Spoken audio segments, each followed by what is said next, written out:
tonight on Evening. 5 must-see movies for kids this summer, including one starring this pop icon. I'm Rihanna, and I play Smurfette in the new Smurfs movie. Hey, it's me, Cisco, and I'm gonna show you how to keep your Dwarf Conifers dwarf. And British comic Eddie Izzard plays all the roles in Hamlet, here in Seattle.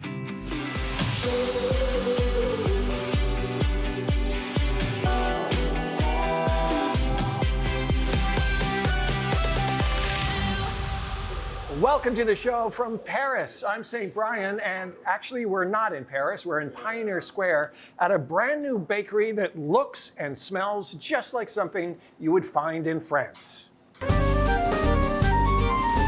It's the Pioneer Square bakery that seems to have been transported directly from the Champs-Élysées. Mirabelle by Orphée. Orphée is Chef Orphée Juanot. So we have the pain chocolat, making which Valrhona chocolate, French flour, French butter, the croissants, the Kouyaman, the chocolate almond cherry, the chocolate hazelnut, and the cinnamon muffin. Now, if you couldn't guess, Orphée was raised in Paris, where patisserie is an art form. He trained with some of his native country's most celebrated chefs, and now he's making his own mark with dishes like the Parisian cochon, ordered by a Seattle woman who lived overseas for 10 years. And I'm not a big sandwich person, but my favorite sando in the world is the cochon. It's just perfect. It's just baguette, really good salted French butter, the jambon, and then the Emmental cheese, and it's just brilliant. Brilliant, absolutely brilliant. Brilliance that comes at a cost. Orphée began his 18-hour day at 1 o'clock this morning. We just opened 6 weeks ago, so very, very busy on work, like 18 hours by day, because we are a new business and it's challenging. Visitors will find freshly baked baguettes, all kinds of sweet treats, cheese, wine. If you're hungering for a taste of Paris, from now on, Mirabelle should ring a bell. Orphée believes just one bite will make everyone a fan of the French. It's a growing market, a huge growing market. Mirabelle by Orphée is open every day of the week with the exception of Monday from 8 a.m. to 3 p.m. until 4 p.m. on weekends. Well, summer is right around the corner, and you're probably already wondering, what the heck are you going to do with your kids? One option is always to take them to the movies. Here we have a look at some of the most anticipated kids' films of the summer. What the hell? Disney's favorite extraterrestrial mischief maker is about to crash land in a theater near you. No. Control him. Hey, what are you doing? There's plenty of visual effects in this live-action remake of Lilo and Stitch, but director Dean Fleischer-Camp also used a Stitch puppet, which co-star Maya Kealoha apparently fell in love with. I'm gonna give you to the count of 3, Stitch. 1. The mayhem gets unleashed May 23rd. There's also big anticipation brewing for another live-action remake this summer as original director Dean DeBlois revisits How to Train Your Dragon in a shot-by-shot remake.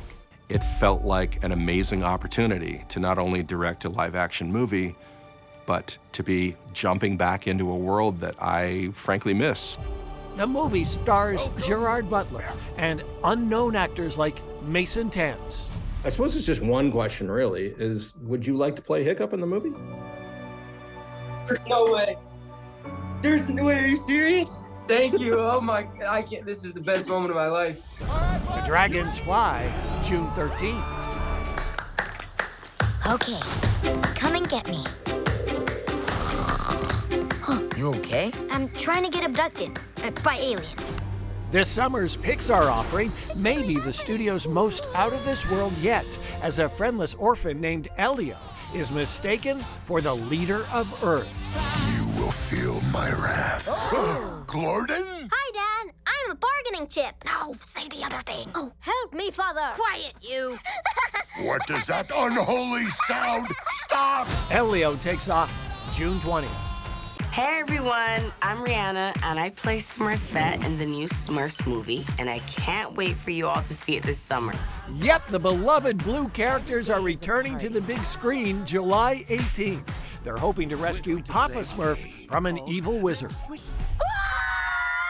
And finally, What's happening? It's all right. Who's in my body? It's okay. It's me, Harp. It's Mom. Wait, what? If you're me and I'm you, then who is that? I'm Grandma, sweetheart. 22 years after Freaky Friday, Lindsay Lohan and Jamie Lee Curtis reunite for the body-swapping sequel, Freakier Friday. Oh, girls, that doesn't work. Ow, ow. I think I just peed a little. Freakier Friday hits the big screen August 8th. Also this fall, your kids are going to be looking forward to new SpongeBob and Zootopia movies, and we'll all be looking forward to the Wicked sequel, Wicked for Good. All right, do you need some vacation inspiration? Here's a way to get some new ideas, maybe win a vacation of your own. All you need to do is vote in Best Northwest Escapes. For 29 years now, you've been telling us where to go. All you need to do is go to king5.com/escapes to vote for your favorites. Each vote enters you a chance to win a Grays Harbor getaway to Seabrook, Westport, and Ocean Shores worth $5,000. There are 50 categories. That means 50 chances to win a vacation on the coast. Vote now for your favorite Best Northwest Escapes. Speaking of getaways, we've got an island escape that sleeps 14, and ferry fans are flocking to it. Your attention, please. We are now arriving at our destination. With its exterior painted that familiar white and green. Well, hello, welcome to Ferry Cove. And historic ferry photos on the walls, the inspiration for Ryan Anderson's Whidbey Island Airbnb is clear. So it's kid camps meets national parks meets ferry is basically the theme. The idea is that you come here and feel like I'm a kid again. His waterfront house in Clinton does feel like summer camp. One bedroom is a salute to Disney's Parent Trap. Another is the bunk room everybody wanted when they were a kid. And then there are the campy touches, like this loudspeaker. Attention campers, please return the kayaks immediately. But head down to the basement to truly climb aboard this getaway. Washington State Ferry, come on. Ryan, who also owns a construction company, built this recreation of the ferry Tokite himself, right down to the life rings. It's so realistic, the only way to confirm you're not on a ferry is to pay close attention to the details. Ryan paid close attention to details too. He had an expert color match all the paint from the real ferry and recorded the announcements himself. Drivers and passengers, return to your vehicles. And every time I get on the ferry, I'm with my camera and my notepad and my iPhone, I'm walking around, and they all got to know me. And they're like, oh, here's that guy again. Here he comes. He even made this view of the Clinton dock on his faux ferry using his iPhone. I really liked that, the way it turned out. There's yet another twist in the basement, captain's quarters, straight out of the Humphrey Bogart movie African Queen. Ryan's construction company, R.W. Anderson Homes, plans to make more fantasy spaces like Ferry Cove. It's fun to know that people can kind of bring out their inner kid for a weekend, and it means a lot to me. Best of all, you can sit on the porch at Ferry Cove and watch the real one come and go. And once you've arrived, you won't have to wait in any lines to enjoy this ferry getaway. Thank you for sailing aboard the Washington State Ferries. We look forward to seeing you again soon. Taking the ferry to the Ferry Airbnb. Now that is peak Northwest. We've got a link to reservations on our website, king5evening.com. Up next, Hamlet reimagined as British comedian Eddie Izzard brings her fearless take on the classic to Seattle. And Cisco Morris says if you do this job now, you'll avoid a gigantic problem later on. Best Northwest Escapes is sponsored by unforgettable Grays Harbor County. Welcome back to the show from Pioneer Square, which still feels a little bit like Paris to me. The multi-talented Eddie Izzard brings a solo version of Hamlet to the Seattle Rep for the next several weeks, and it all starts tonight. Thou shalt not go. Something is rotten in the state of Denmark. Eddie, 23 roles in a 2.5-hour one-woman Shakespeare play. That seems to me like a lot to tackle. Well, seeing as we've just passed our 150th performance. We are in a good place, I should say. Though this be madness, yet there is method in it. It's tricky stuff. It's 425 years ago, and there's beautiful Shakespeare poetry that you can really grab, and there's some of it that is quite opaque and obtuse, and you're going, I don't know where you are. William, where are you going here? Billy. It's not that difficult. It's quite difficult, but not that difficult. That's what I'd say. Eddie says she had to learn the entire play, 13,500 words, before paring down Hamlet to make it more accessible. I'm on my own up there, and if I come off the rails, I will work my way back onto the rails. That's how I do it. Sounds a little bit like a tightrope act. It is a little bit tightropey. You're here in the springtime. You know, it rains, it gets cold, and the next day it's sunny, it's hot. What have you packed? Oh, British clothing. I'm ready. I'm ready for, okay, put that coat on. No, don't take that coat. And sometimes just to walk around holding a coat in your hand because it's too hot now. From this time forth, my thoughts be bloody or be nothing worth. If you're a fan of Shakespeare, you should like this. If you're not a fan of Shakespeare, you should like this. Not everyone gets it. I'm fine with that. Some people walk up, where's all the other people? Where's the flying car? No, it's me doing it. Are you saying there are no flying cars in Hamlet? Because I'm going to have to let our viewers know. You know, in Broadway, West End, you say, oh, there's a flying car, because it's always kind of impressive. Oh, there's a flying car. But yeah, no flying car in Hamlet. No flying cars, alas, but a daring one-woman performance. Eddie Izzard does Hamlet at the Seattle Rep through May 18, and in doing so, follows another great actor's lead. In 1974, the year he turned 31, Christopher Walken played Hamlet at the Seattle Rep. Dwarf conifers are some of the most popular trees and shrubs in Northwest backyards. But what are you supposed to do when your dwarf starts to grow? Gardening expert Cisco Morris has some answers. So, are you like me? You just love the living tweedle out of dwarf conifers? I'm crazy for these things, but there's a problem. We live in the evergreen state. These things never stop growing in Washington. This is a Hinoki cypress called spiralis. It was this big when I bought it. Look at already, that wasn't that many years ago. If I don't do something, it's gonna be this tall. It's not gonna really look good in this spot. So what you gotta do, you gotta prune them every year so they don't get out of control. By the way, spring is the time to do it because they're about to put on new growth. Perfect. And I'm gonna take a risk and cut this way down there. Oh, I can't look. Oh la la. Oh, maybe I shouldn't have done that. I'm only kidding. If you're just cutting into the green, you don't have to be so particular about where you cut. So as long as there's green foliage there, you're okay just to cut it back and give it some nice shape. Now here's something really important to remember. When you cut a conifer, you cut down from the top, guess what happens? It makes it chubby. So you've got to remember to make cuts on the side.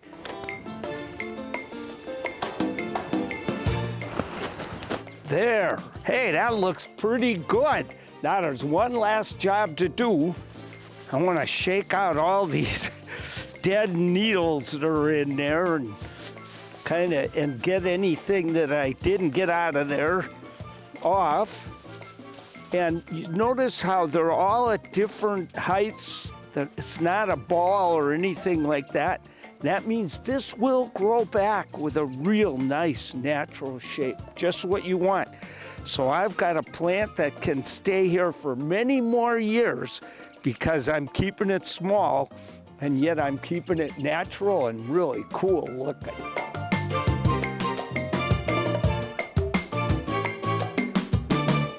Cisco says you never want to prune your dwarf conifer during the winter because it can stress the plant out. Like he said in the story, you'll want to do that right now. Up next, where a group of friends are reinventing soft serve ice cream. And take a ride on the Tumwater Twister. Oh my God. We're heading to Leavenworth when we return. Wow, Local stories make a difference. I want to check that out. With the power to enrich lives, strengthen communities, and make us smile. Evening is made possible by Primera Blue Cross. Primera Blue Cross, always in your corner. Welcome back to the show. If you're looking for something sweet, we found a place in Kent that is reinventing soft serve ice cream.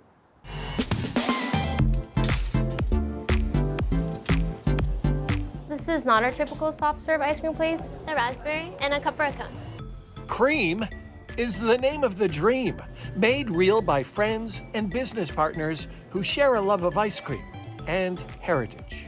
We do a lot of bubble tea flavors, so we've done milk tea and Thai tea, where we actually do brew real tea and incorporate it with our ice cream. And then we also do a lot of like Asian-inspired flavors that just resonate well with us because those are flavors that we grew up with. The green cones are matcha flavored. The most popular ice cream is taro, and you can top off any order with Pocky sticks. These are the kind of colorful treats Instagram was invented for. We basically make everything in-house, and we're able to control all of our own flavors and also the amount of sweetness that we put into it. So our ice cream actually is never too sweet. It's like the perfect amount of sweetness. The menu is constantly in rotation with new flavors every month. If it tastes right, we go with it. On your first visit, ask for the free samples. I really like the raspberry and Calpico flavors best. We offer cereals, sprinkles, we also do like drizzles, so it's really open to customization to like what the customer wants. In October, sometimes they get really wild. They offered a corn-flavored ice cream last year, topped off with hot Cheeto dust. Yes, hot Cheeto dust. Yeah, we were really scared to do it, and then we did it, and we got a lot of really good feedback. Crystal Santos got the taro soft serve with condensed milk and 2 sticks of mochi. To me, it tastes like, honestly, the perfect bite. The perfect bite of taro, condensed milk, and I really love mochi, so we have double, so it's really good that they have this flavor on the menu. If you're looking for a picture-perfect treat that's not too sweet, there's a place called Cream that rises to the top. Such a great sweet treat. Cream is open every day of the week. All right, let's head to Leavenworth. There's an adventure park there with an alpine coaster that will have you holding on tightly at high elevations. It's a heart-stopping, mountain-high adventure, more than half a mile long. Best enjoyed on sunny days in shorts. Oh my God! But even on a rare rainy day in June, the Tumwater Twister is a thrilling ride for me. Woo! With speeds topping out at 27 miles an hour. It feels a lot different than 27 in a car, believe me. What was it like? Who got scared? Who screamed? Those are the kind of reviews that make the past 6 years of permitting pay off for Leavenworth Adventure Park developers Dave Moffat and John Sutherland. So far, we've been sold out every day.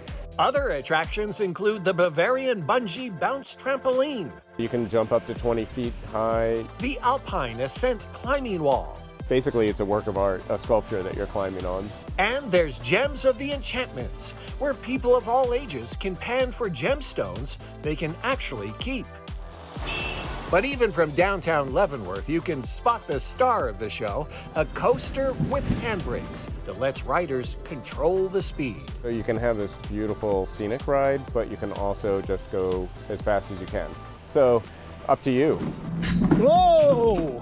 At full speed, you'll feel your car get jostled, but that's all part of the design by Vigant, a German manufacturer whose coasters can be found in China, Europe, and all across America. They invented the Alpine coaster. They have over 300 worldwide. It's a huge company. And while some of us may ride the brakes here and there, that's not everybody's choice. No braking. We went as fast as we could. It was so fun. Rain or shine, there's a new reason to never leave Leavenworth. Wow, I do have to get back there on a sunny day. The Tumwater Twister is open 7 days a week. Now in our 39th season, Evening shares local stories that make our community shine. Thanks to support from PEMCO Insurance. PEMCO empowers the Northwest to prevent the preventable. Learn how at PEMCO.com. All right, that is going to do it for us from Seattle's newest Parisian bakery, Orphée by Mirabelle. All of this French food is having such an effect on moi. Merci d'avoir regardé. À bientôt.